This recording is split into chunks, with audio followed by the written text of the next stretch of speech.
Hello, my name is Nam, And I'm his brother Richard. and today we're going to teach you how to play Pentago. Pentago, it's a quick game where you are trying to get 5 in a row, but with a twist, and we'll show you what it is in a minute. First time I got Pentago, I was like, oh man, this game's so cool. And I actually took it home to Christmas with me and played it with this guy.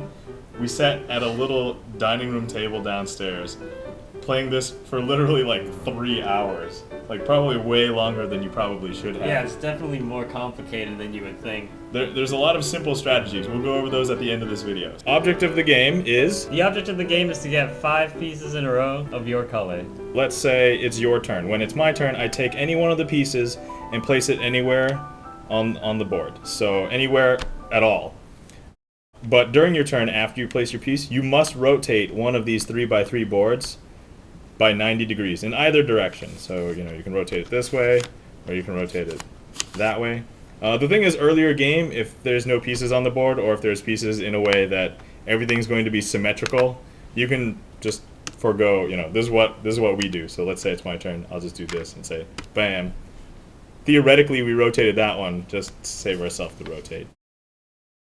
Alright, so, here is one thing. Once everything on the board does have pieces in which the rotate would not be symmetrical any longer, you must rotate one of the 4. You don't have the option, so you have to. But once you get 5 in a row, you win. And now we'd like to play a sample game for you. And then it'll be my turn. I'm just gonna play one here.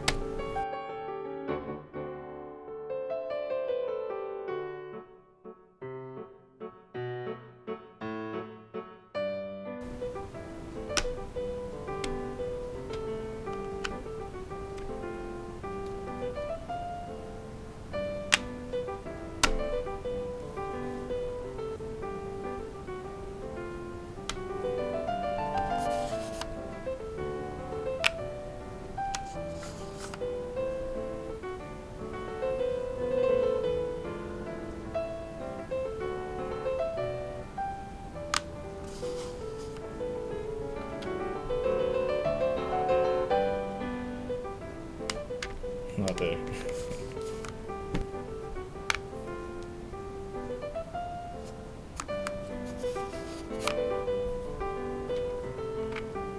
Pentago.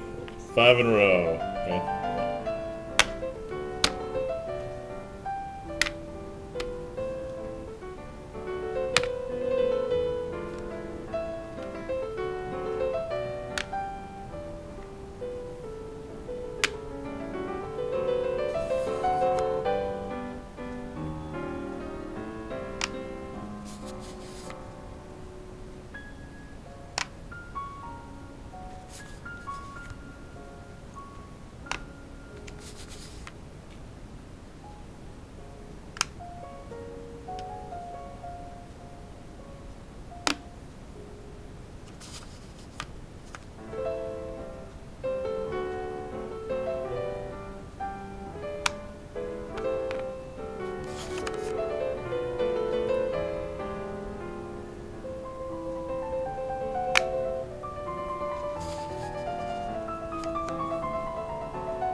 No.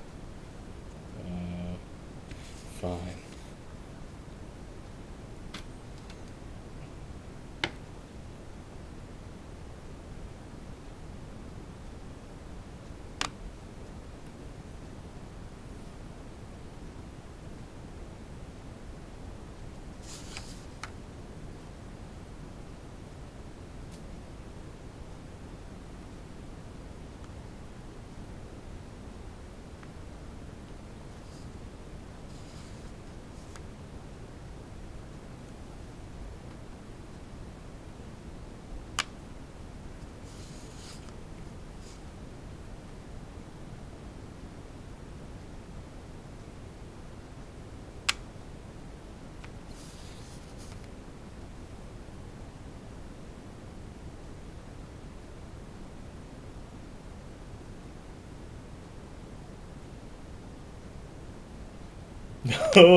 Okay, so when my brother and I sat down to play for 3 hours that one night, we kind of came up with all the big major strategies there were. So, alright, do you remember what they were? Your first one is to get 5 in a row with 3 across one board and 2 across another. With this strategy, it's pretty obvious to your opponent. Usually. You want to try to make it as discreet as possible. Basically, on each board, by symmetry, everything that's in the middle of each one will remain the same. No matter which way you rotate it, it always stays there. So that's something that you can keep note of. But if you take a look at a situation like this, let's say there was something like this. Okay, so if it's black's turn right now, there's no way black can win, because what's going to happen is, in a situation where you have 4 in a row and 2 open on the other sides, no matter where black goes, let's say black plays here and rotates this one, what white can do is actually play in the opposite end and rotate back. So same thing, if he went over here, bam, well, and rotated this one, let's say, then white just plays here and rotates back. So in a situation where it's something like this, or something similar, something like this is an auto-win situation for white. So definitely watch out for those. Now that's the most common strategy that you'll come across playing Pentago. One of the more advanced strategies is to try and get 5 pieces across 3 boards, which looks something like this. Now this is a little bit tougher to see, especially for newer players, but it's actually the primary way that more advanced players, I feel, tend to win, because it's harder to catch, because you're not lining up 3 on any specific board. Let's review ways to line up 5 in a row. There's the across the center of boards, like so. There's the diagonal across boards, and then there's the edge, and then there's that across 3 boards situation. Let's take a look at the different ones and see how good they are. So let's say you're attempting to line this straight up with this straight, or this straight up with 5 in a row. The problem being is you only have 2 avenues of winning. You only have this one and this one. So if your opponent happens to get these 2 from you, you basically cannot possibly do the straights across these 2 directions. You do have the option of going diagonal though, but if your opponent ends up stopping you somehow, like something like this would basically guarantee that you cannot ever get 5 in a row on this diagonal. The most you could ever get is 4. So this is actually easier to stop because you only have 1 avenue of winning. This way it gives you 2. So this is where it's actually counterintuitive to normal Tic Tac Toe. Normal Tic Tac Toe, you kind of want to get the center of the board, but in this, I feel like it's actually more beneficial to get the edges, because what's going to happen is this will actually give you 4 avenues of victory. You can get 5 in a row here, you can get 5 in a row here, you get 5 in a row here, and you can get 5 in a row here.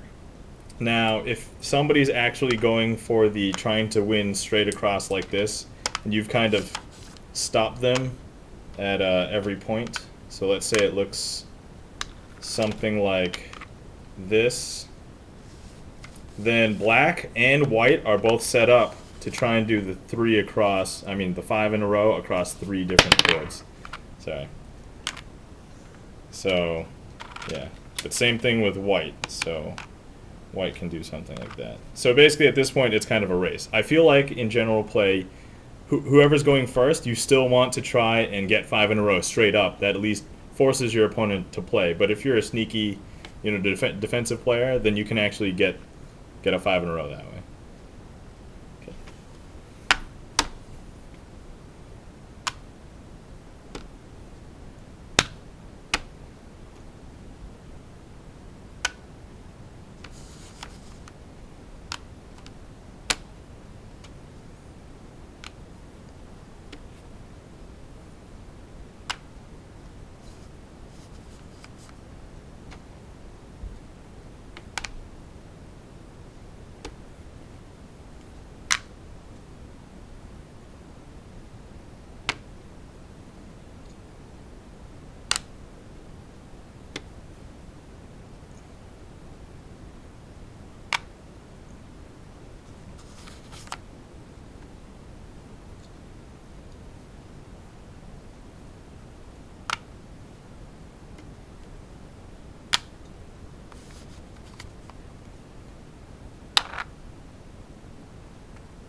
What's also good to note is that if you get 3 across one board, it becomes really good because then you can threaten to rotate into victory.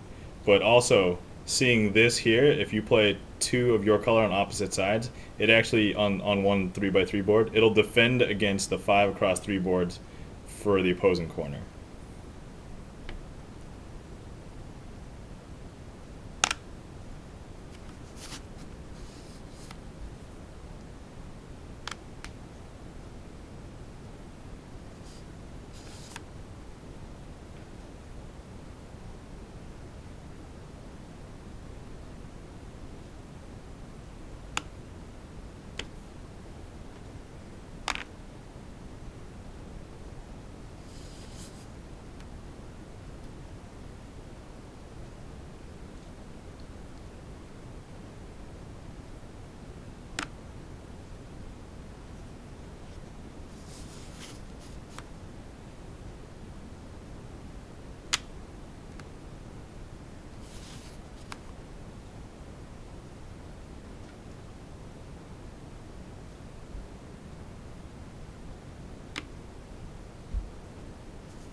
No. In the event that there can be 2 ways to tie, basically you place all the pieces on and nobody is won and you just infinitely rotate into each other not winning, or you happen to rotate into 2 people winning at the exact same time, which we've done before. Yes. An example of that would be, let's say I had this slot here and this slot here, and that was rotated a different way. So this would basically be nobody wins, but then when he rotates this way, we both would win. Everybody wins. So thanks everyone for watching our Pentago video. Hopefully you enjoyed the simplicity yet complexity of this game. Hopefully you enjoyed learning how to play Pentago. I felt like it was a great game because it's short, quick, and fast game. You can teach people in less than a minute, and you get to playing right away, and everybody already knows how to play. If you enjoyed watching this video, look out for some more games in the future. Thanks for watching. See ya. And that's it. That's the game. So, getting 5 in a row, and that's pretty simple. Do you have any stories about Pentago, or should I just share it? Not particularly, because you're the one that owns the game. So. Okay, alright. So, alright. When it's your turn, you take a piece that is your color. I'm gonna be white, he's gonna be black. Pentago, it's a quick game. We're trying to get 5 we're trying. Yeah, we're trying to get 5. Couldn't even get it. No. Let's review. So the big win plays, or no, sorry. Pentago. So you can actually get 4 here, you can get 4 here, you can get 4 here, and you can get, sorry. So, or we both lose, or, you know, neither person wins, whatever. So, something like that. Just think about it as everyone wins. Everybody wins. Time to drink. I'm bad at this game. I'm not as vocal as Jeremy is. Thanks for watching. See ya. You should wave.